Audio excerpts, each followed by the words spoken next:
YouTubers, welcome to my YouTube channel. I am the Tailorette, and today I'm going to talk about how I find time to sew as a young mom. First, let's start with some chocolate. I'm a big believer in chocolate as a young mom. We just need something fun. That's my one guilty pleasure, and I'm honestly not that guilty about it. Finding time as a young mom and even trying to grasp the idea of finding time to do something creative or something that we enjoy seems like a mountain and like a huge burden to even add it on. So why even add a hobby to our life if we are already stressed out? I'm going to preface this video with, this is not a judgmental video of all you moms out there need to do things my way. Each and every single one of us have a different personality, a different strength, and a different weakness. And that will look different for everybody. You might find my life seems overwhelming. You might find that I'm really dumb and I don't do enough stuff. We're all gonna land in a different spot, and that is okay. But I get this question all the time of how do you find time to sew? And I'm just going to show you some of the principles and maybe some of the things that I implement into my life and what works for me. Another thing I'm going to mention is I really want to be there for my family, and that is high priority for me. I want to be there for my husband when he has good and bad days and just hear his life out. I also want to be there for my kids emotionally as well. I don't want them to feel like they grew up and they said I had all these struggles in my life, but my mom was too busy sewing and she didn't have time to actually hear me out and be there for me. I have always wanted to be a stay-at-home mom growing up. So that all of this is in light of how to do that as a stay-at-home mom. And honestly, I would argue that a lot of these principles apply for those who aren't full-time stay-at-home moms. I think this is just good advice in general, but that is where I'm coming from, and I'm not looking to do a 9-to-5 job. I know a lot of people have complained that why not just put your kids in daycare and start working? Well, that is actually my first priority, is I wanted to be a stay-at-home mom, and then my hobby comes second. I don't want to go to work full-time. So I'm gonna give you a little bit of a framework of what my day looks like, and that way you can see how all of this fits in. Every morning, I try to wake up an hour or an hour and a half before my kids get up. And that just gives me some free mental space to be able to readjust for the day. I wake up, the first half hour is just getting ready for the day, maybe reading my Bible, doing those types of things. Basically, the first half hour, I'm doing that. And then maybe the next half hour to an hour, depending on when I woke up, I will go upstairs and just start doing some things in my sewing room. I may not get into full-on work mode, but just a little bit, I'll get some things done. Sometimes I'll wake up 2 hours before the kids get up and I have a 2-hour block to do all of this stuff before they wake up, and I've pretty much had a life before they woke up. After that, I go and I pick my kids up. I get them ready for the day and we eat breakfast. We do all sorts of things together. I really like to implement doing chores with my kids together. Like if I'm doing laundry, I try to include them in on my daily laundry routine. I also like to have the dishes done after each meal, and I like to include them in with that as well. They love to stand there at the sink and do the dishes with me. They love to pull laundry out of the laundry basket and help me fold the laundry. Honestly, kids just really love to do things with you. And if you can just have them be a part of your daily life, even going grocery shopping together. That said, that kind of gets all of the housework done. So by the time nap time comes, really the house is super clean, because that's just part of the stuff that we do together. Because that's part of what we've done all morning, that's part of their fun, being a part of mom's life. And then some days I go to the park. Sometimes I'll take them to the park. Sometimes I'll do crafts with them. It's just kind of like this time of we're all together. We're just doing stuff together and we're just doing life. Chores always come first in the morning after breakfast, and then we can have fun. Then after we have our morning time where we do any of that stuff, we have our lunch, and then 1 o'clock comes nap time. And I have a rule that before nap time, we put all toys away, and I have one basket, just one big basket that the toys fit in. If toys don't fit in there, we get rid of it. Because honestly, half the toys they don't even notice are there, and when they do notice them, they really don't care about it.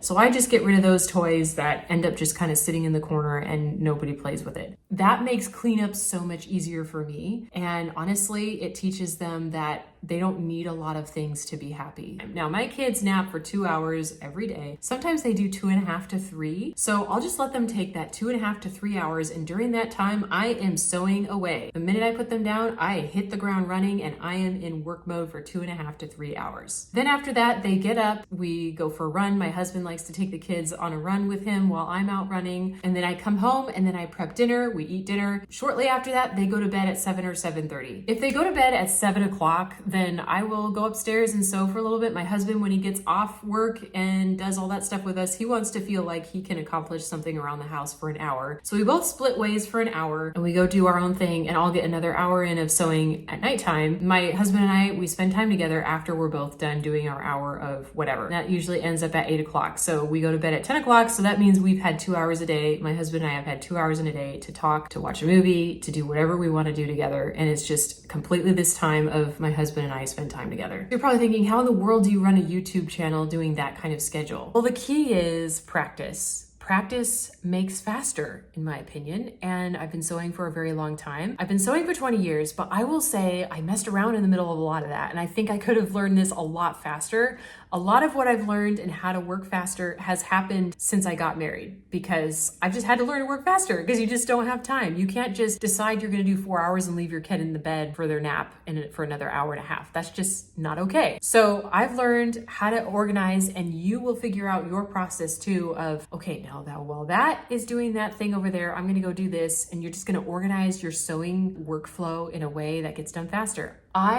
No joke, since I got married, I have learned how to make a full Regency dress with an overlay on it in 3 hours. I'm not joking you. And that's not with me pulling my hair out. If you love sewing enough and you want to fit it in and you learn the skill, you're just going to get better and better over time, and you're going to get naturally faster. How did people in history become dressmakers and make a full living doing hand sewing? I'm using a sewing machine, but they did hand sewing and they made a full living doing that. Maybe they weren't the wealthiest people in the world, but they made a living doing that. That's the key. Us today, back then, we would probably think it was incredible the things that they made in the amount of time that they did. One of the things I will say that does help me is I have a sewing room all set up and ready to go. So when my kids go down for a nap, I'm not spending a half an hour setting up. I'm actually going straight to my sewing room and I'm starting to sew, and my mind can get straight in the sewing mindset. If you don't have a sewing room set up already, which is the case for a lot of people, one thing that I probably would try doing is maybe 15 minutes before the kids go down for a nap, maybe while they're finishing up their lunch, set up my sewing machine, get everything all set up. Once it's all done being set up, I can go put them down for a nap, and then I can go back to my sewing, and then I can have my full 2 hours of sewing. But I get it, if you don't have a sewing room set up, that can be challenging, and I get it if that's a mind block for you. I'm not sitting here saying that you just need to get over it and figure out how to do it. One of the biggest things I've had several people tell me is the power in little slots of time when you have them. So all that together, if it takes me 3 hours to make a Regency dress or any dress from start to finish with an overlay on it, think about it. If I have,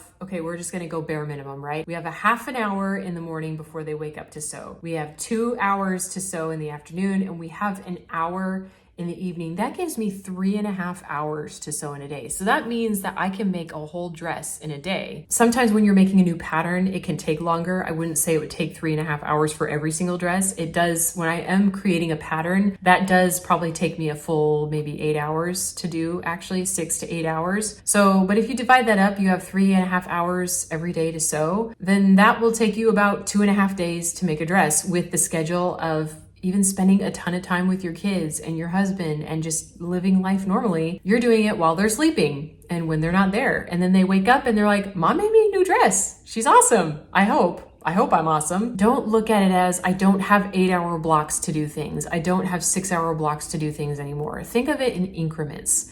And think about how much that adds up to by the time 5 days a week goes by. Then you can actually start doing things, because I'm getting to a point where I'm able to do a lot. I do a little bit every day of everything. And by the end of the week, it's all done. And I'm like, oh, it didn't get all done on Monday or all done on Tuesday, but it got done by the end of the week or by the end of the month. So a lot of it requires patience too, of just saying, you know, it's okay to set it down because my kids woke up. Okay. Let's just put it behind us, not be frustrated that it's not done. Let's just put it down and start over tomorrow. And then before you know it, as you keep practicing those things every day, you're going to find everything starting to fall into place. You're just not seeing it all right now. As women, we struggle a lot with feeling like we need to get things done. And really a lot of where I've started to get better at all of this is just being okay with things not being done and moving on and saying, we're going to start over tomorrow. And moving on and saying, okay, the next block of time that I have, we'll get back to it, and just keep getting back to that mindset and not giving up and saying, see, I'm a mom. I don't have time for this. I can't do it. It's more of, it's okay. That's where I'm at in life. People ask me how I find time to do it. And they're like, you must be stressed out. I'm like, I'm not. I just do a little bit every day, and it adds up. Like, you can see it throughout my whole life. It goes with cooking. It goes with cleaning. It goes with sewing. The little bits of everything go so far for you as a mom. Don't underestimate the extra 20 minutes that you have to do something that you enjoy. Like maybe you're into sketching. Maybe you get your sketchbook out and your kids are just so engrossed into this toy. Why not just grab your sketchbook out and just doodle a little bit? Like it doesn't even have to be this big thing of like, I gotta have this Monet painting. Just do it. Just do a little bit and it'll go so far for you. It's better than nothing. 15 to 20 minutes a day gets you so much farther than nothing. Another point I'm going to mention here is being in good health matters, because if I was not in good health, I would need the nap in the afternoon. Maybe you're an introvert and being around kids is so overstimulating for you, you do need a nap. So I would say that's totally fine. I'm not out there saying moms who take a nap are just healthfully trashed. I would just say for me, it's proven from my personality type and just my health that when I am not healthy or my hormones aren't balanced, then I have to take that nap in the afternoon while my kids are napping and I won't be able to get anything done. I will say I have been very intentional about going to a doctor about my hormones and leveling myself out after postpartum. And actually I'm very allergic to mold. So staying out of a house or getting my house cleaned up from mold has given me a lot more energy to be able to actually sew. And now I feel super motivated getting up in the day and I don't feel like postpartum is lasting forever. And I figured out that there were certain things that were keeping me from being healthy. Like for instance, drinking coffee was actually making me tired. And that's one thing my health practitioner was able to say, you know what? Coffee's not good for you. And it's actually making you tired in the long run. You might have your energy boost in the morning, but by the time the afternoon comes,